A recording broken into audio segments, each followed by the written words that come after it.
Estamos iniciando mais uma edição do programa Pergunta e Resposta, aqui no canal BA.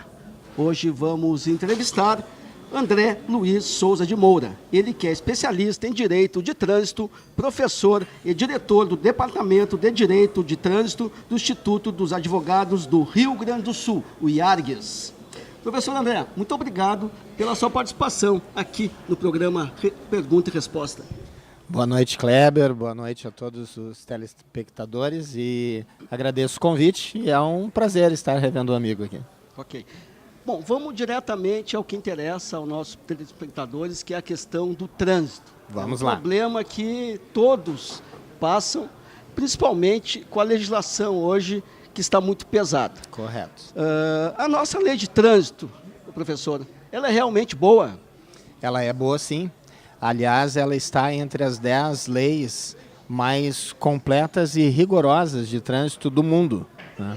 Com o advento da nossa Constituição de 1988, a Lei 9.503, que é de 1997, ela traz muito mais do que somente as sanções e as penalidades, mas garantias pétreas, garantias constitucionais, a ampla defesa, o contraditório. É um arcabouço jurídico que, por si só, já tem uma sanção administrativa, com a previsão, inclusive, de delitos de trânsito, bem forte. Só tem que ser aplicado. E a administração pública também erra, professor? Esse, melhor dizendo, é o grande norte do direito administrativo contemporâneo, né? A lei, ela é para todos. Então, veja bem, há alguns intérpretes aí que dizem que existem defensores de indústria de multa, né? Eu, como venho da fiscalização, eu digo para todo mundo, não existe indústria de multa. Até vamos viajar na maionese, vamos achar que existe a indústria de multa. Eu convoco todos os telespectadores a quebrar, então, essa pseudo-indústria. É só não cometer infração, né? Mas então não, isso é um factoide, não existe a indústria de multa. Mas por um outro lado, nós também temos que ter o cuidado de não querer judicializar todas as hipóteses que a gente acha que seja contrário aos nossos interesses. Mas veja bem, se eu como condutor proprietário, se tu como condutor e proprietário cometeu uma infração de trânsito, não é poder de agir da administração pública, é um dever. A administração pública, em nome da coletividade, tem que nos punir. Mas e quando a administração pública erra? E erra, quem pune? Quem fiscaliza? O que acontece? Então, atualmente, nós temos outras normas, nós temos outras sanções para que a autoridade administrativa, o servidor público acaba sendo responsabilizado por uma falha, por um erro também.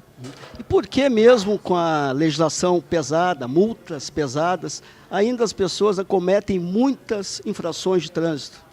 Pois é, Kleber, eu fiquei muito intrigado com essa questão. E quando eu fui lá para o mestrado acadêmico, meu mestrado é em psicanálise da educação.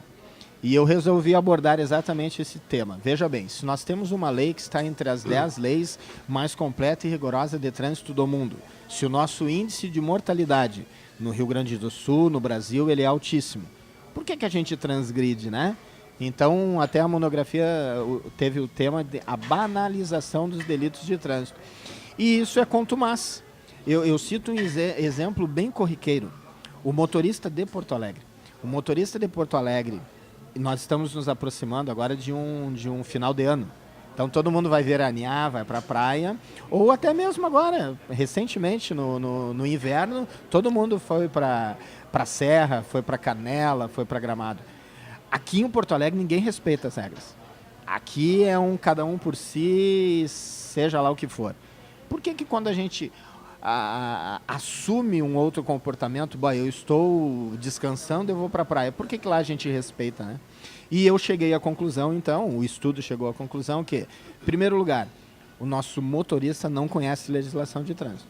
Nós temos uma autarquia, um DETRAN-RS, referência no nosso país, mas, infelizmente, o nosso motorista não conhece legislação de trânsito. No segundo ponto, o comportamento, o valor social. O motorista que passa um sinal vermelho, seja a hora que for, não vamos entrar no quesito segurança, mas o motorista que transgride a norma cometendo uma infração de trânsito, esse motorista ele pode transgredir qualquer norma. O infrator de trânsito, ele carrega uma má educação social. Ele é um mau cidadão. E quanto aos recursos que esse suposto infrator entra, um recurso na justiça? Na maioria das vezes não ganha, né, professor? Pois é, aí nós entramos numa outra linha, né? O direito de trânsito, que hoje está bastante badalado, é uma área. Veja bem, a gente não quer especificar demais o direito, né? O direito tem os seus ramos tradicionais, mas algumas matérias específicas, tais quais o trânsito, através da sua lei, que já previu um capítulo chamado Processo Administrativo de Trânsito. Então, existe hoje o direito de trânsito. Mas o direito de trânsito, Kleber, ele advém do direito administrativo. E aí vem o grande pulo do gato. E eu aproveito para dar um exemplo prático aqui, como, por exemplo, a nossa fiscalização atuante e importantíssima, denominada balada segura, aonde o cidadão que se recusa, nos termos do artigo 165A da lei, a fazer o bafômetro, ele é autuado. E aí há algumas interpretações, mas isso fere o direito constitucional, eu não sou obrigado a produzir prova contra mim mesmo. Lê do engano. Por quê?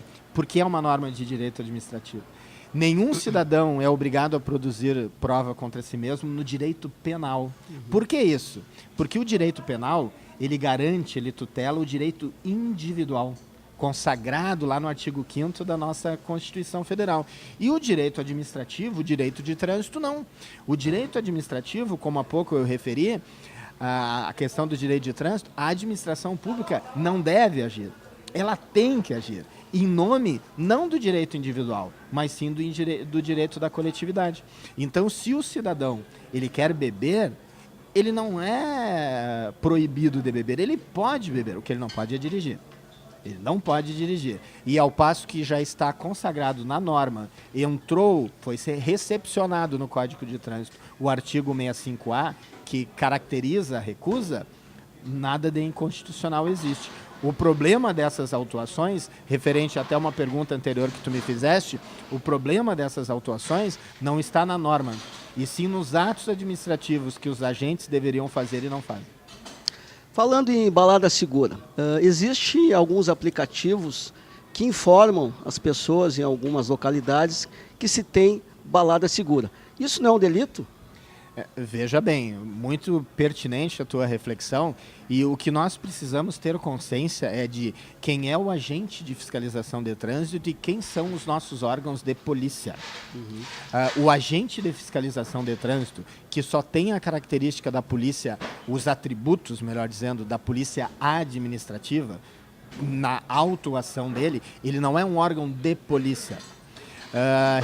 Uma vez me perguntaram aqui, professor, o que o senhor acha da divulgação, que antigamente a EPTC fazia, da divulgação dos locais que têm operações? A minha resposta continua a mesma até hoje.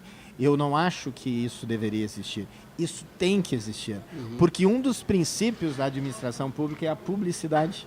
E a ostensividade, eu que venho da fiscalização, a ostensividade, ela cumpre o seu papel. Então, se nós tivéssemos os veículos de comunicação divulgando, através de vocês, de um órgão televisivo, de um rádio, de um jornal, olha, hoje nós temos a Operação Radar XYZ em tais locais e tal horário. Quem cair ali está errado. E isso não colide com a ilegalidade, por exemplo, de uma barreira policial. Então eu não vou informar onde tem uma barreira policial porque pode prender um sequestrador. Perfeito, isso é polícia. Agente de fiscalização de trânsito não é polícia. E o direito desrespeitado? O que fazer nesse caso? Pois é, quem trabalha com direito, existe uma academia para isso, né? E quem trabalha com direito é o operador de direito. É um advogado, é um técnico da área, né? Primeiro lugar, quando a gente acha que a gente tem um direito infringido, nós temos que procurar o profissional da área. é o operador do direito que passou na academia trabalhando processo. E como eu referendei ainda há pouco, o direito de trânsito ele existe. Às vezes, quando a gente se forma na faculdade, a gente se forma vamos dizer assim, um clínico geral. E depois nós vamos nos especializar. Tu não me convidou para vir falar de direito previdenciário. Não é a minha área. Certo. Talvez eu possa falar genericamente, mas eu não tenho a mesma propriedade de falar de direito de trânsito. Então, se a senhora acha que teve um direito infringido e isso acontece, procure a orientação técnica, quem sabe trabalhar em processo. Né? Professor André, e o que fazer para mudar esse cenário atual? Veja bem, eu falei ainda há pouco que o Código de Trânsito Brasileiro, a Lei 9.513 de 97, que advém da nossa Constituição, e assim, refletindo com todos os amigos, toda a nossa lei pós-Constituição de 1988, ela busca, ela tutela, ela tenta preservar os nossos valores sociais. E os nossos valores sociais começam na primeira instituição que educa na vida da gente, que se chama família. Se eu não tiver esses valores, se eu não for bem educado na família, no exemplo, pai, mãe, você que é motorista, a senhora que é motorista, tem que ser exemplo para as novas gerações. Se eu não carregar esses valores, eu não vou ter um bom motorista. E aí falha a educação. Aí só pode vir a sanção, que é a punição, que é a multa, que é a suspensão do direito de dirigir. E por esse mérito, a gente não derruba nenhum ato administrativo. A gente só consegue, em algumas oportunidades, rever, porque a administração pública erra formalidades. Agora, para mudar, o que acontece? Eu preciso ser um bom cidadão. Ah, mas o bom é babaca, o bom é trouxa. Não, o bom vive. O bom tem harmonia, o bom tem fraternidade, né? Então, eu preciso mudar a sociedade, eu preciso resgatar na sociedade a fraternidade, o respeito mútuo. Nós vamos ter uma convivência no trânsito muito melhor. Muito bem, professor André. Com certeza voltaremos com o senhor mais vezes aqui no programa, porque é um assunto que interessa a todos e não deixa de ser também um programa educativo, né, que é para que as pessoas evitem essas infrações de trânsito e também os acidentes, que é o pior, né, professor? A prevenção. Quanto mais trabalharmos na prevenção, melhor a nossa harmonia e a nossa convivência. E estamos inteiramente à disposição. Certo. Lhe agradecemos mais uma vez pela sua participação aqui no programa Pergunta e Resposta. Foi um privilégio. Muito obrigado, cara. Falamos então com o André Luiz Souza de Moura. Ele que é especialista em Direito de Trânsito e professor e diretor do Departamento de Direito de Trânsito do Instituto dos Advogados do Rio Grande do Sul, o IARCS. Vamos ao intervalo comercial e já voltamos com mais informações aqui no programa Pergunta e Resposta.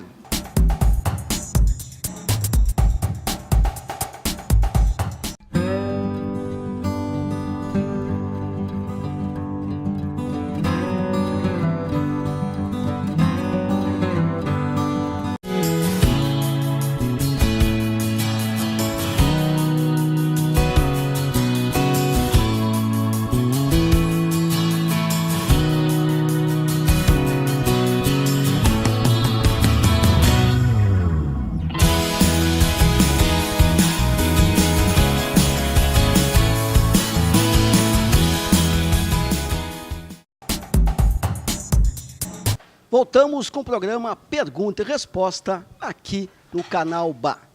Vamos entrevistar agora Eduardo Starosta.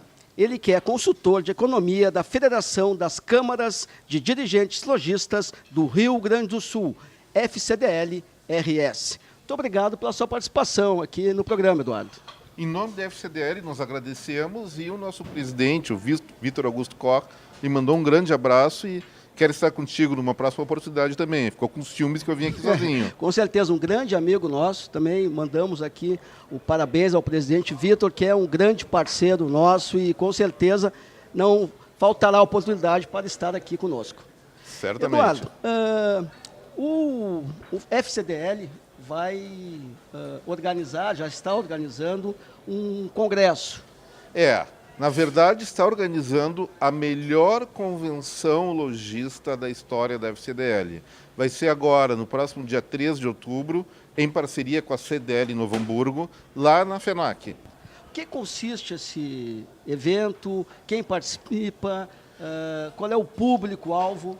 Olha, a convenção lojista ela ocorre anualmente e ela visa exatamente os lojistas. A nossa expectativa é que esse ano supere a casa de 1.000 lojistas vindo de todos os lugares do estado para a convenção em Novo Hamburgo. Isso significa mais ou menos 1% de todas as lojas do Rio Grande do Sul vão estar representadas na convenção.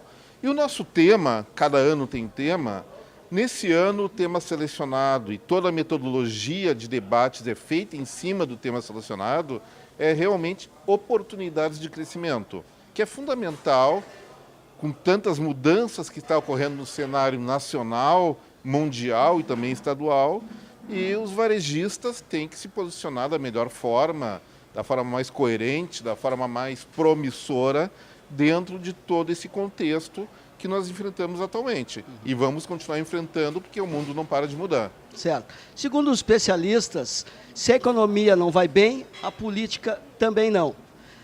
Certo. Como o senhor vê hoje, atualmente, esse cenário econômico no país? Olha, antes de falar do cenário econômico, Kleber, eu diria o seguinte: a questão da conjuntura econômica e política é sim importante para todos, tanto empresários, como trabalhadores, como profissionais liberais, enfim, todos, vamos dizer, sofrem interferência de um contexto político-econômico que nós estamos sentindo na pele o que acontece com o Brasil de hoje.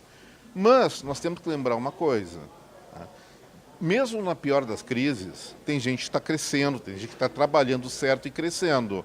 Nós falamos o seguinte: nós temos 4 aspectos que determinam o desempenho de uma empresa ou de uma pessoa. Uma delas é a conjuntura econômica. As outras 3 são de nível pessoal. É se conhecer, conhecer o seu mercado e saber atuar em relação a esse mercado. O que nós queremos na convenção é realmente chamar a atenção, por isso que ela vai ser fundamental para os dias atuais, dentro do contexto atual, dentro de um contexto de incerteza que nós estamos vivendo hoje e que acreditamos que no final de outubro ele se desfaça. Quais são as principais vertentes que o lojista pode desenvolver no seu estabelecimento ou até eventualmente mudar? Bom, e as empresas hoje, os lojistas, aqui no Rio Grande do Sul, como é que estão sobrevivendo a essa crise? Na verdade, a gente sempre passou, né, doutor Eduardo? Mas hoje me parece que realmente está um movimento, um clima, uma situação muito desagradável, digamos assim, uma certa insegurança, né, pelo que a gente vê no cenário aí atual. Aí vamos separar a questão em 2 vertentes. Uma é a questão psicológica, da psicologia social, e outra é a questão dos fatos. Pensando nos fatos, o que hoje saiu uma informação do IBGE, que em julho, o comércio varejista do Rio Grande do Sul continua crescendo no seu total. Não como antes, desacelerou o crescimento, mas a maior parte dos segmentos, sim, continua se expandindo, ainda se recuperando da recessão que ocorreu em 2015, 2016 e parte de 2017. Mas, sob o ponto de vista psicológico, da psicologia social, o que nós estamos vendo agora? Uma tremenda situação de incerteza. Primeiro, incerteza em relação ao que o governo atual está fazendo. Foi um governo que tem gente que gosta, tem gente que não gosta, mas nós podemos admitir que no âmbito federal ele não se firmou, né? E as alternativas à presidência da República, não vou falar bem ou mal de qualquer uma, mas elas não nos permitem dizer o que vai ser o futuro. Então a incerteza é, poxa, quem que vai ganhar para a presidência? Lógico que eu quero o meu candidato, você quer o seu, mas se nós olharmos com sinceridade os dados de pesquisa, os dados dos discursos, nós não encontramos vamos dizer, 1 ou 2 grandes favoritos. Em relação ao comércio pela internet, como é que está esse mercado, doutor Eduardo? Olha, a internet no Brasil ainda cresce a mais de 2 dígitos, a mais de 10%. Isso deve continuar, as empresas todas elas estão se adequando a isso, talvez não fazendo um portal de comércio eletrônico, mas usando as redes sociais e outras formas de comunicação com o seu público para alavancar suas vendas. Isso é uma questão que não volta mais. Mas também podemos enxergar o outro lado, é que em alguns segmentos, ou em vários segmentos, as pessoas já não querem mais comprar só eletronicamente. Muita coisa, por exemplo, roupa. Tem grandes portais que vendem a chamada linha mole, que nós falamos no comércio varejista, pela internet. Poxa, mas será que o melhor é comprar uma calça, uma camisa, um paletó sem experimentar ele? É um risco. Sapato sem experimentar. Enfim, as pessoas também querem ter a experiência de consumo. A internet sim cresce no comércio eletrônico, mas de forma alguma vai matar o comércio varejista tradicional. Quem for inteligente vai fazer o quê? Unir as duas forças. Apesar desse aquecimento do comércio via internet, ainda se tem alguma também insegurança ou desconfiança de alguns portais. Qual é a dica que o senhor poderia dar para o nosso telespectador aí que ainda tem dúvida ou é desconfiado de comprar pela internet? Olha, eu vou ser muito sincero com o telespectador, eu também sou desconfiado. Já tive experiências boas, mas experiências muito frustrantes na internet.